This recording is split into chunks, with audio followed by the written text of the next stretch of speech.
फलों के नाम लिखना और पढ़ना सीखें।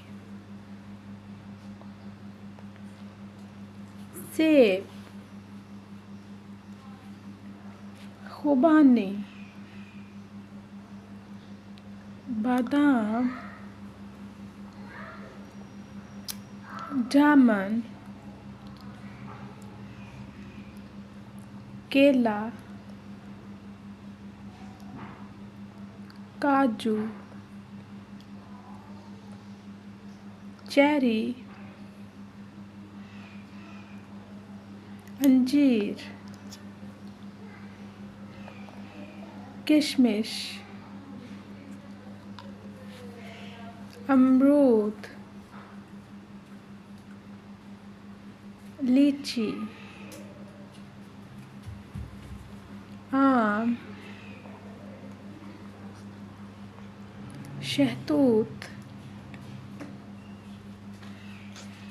पिस्ता, नारियल, चकोतरा, अखरोट, खजूर, अंगूर, लुकाट, लीमू, खरबूजा, संतरा, आड़ू, आलूचा, पपीता, अनानास,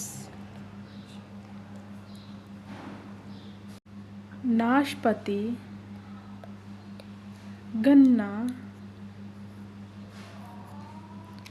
Thanks for watching.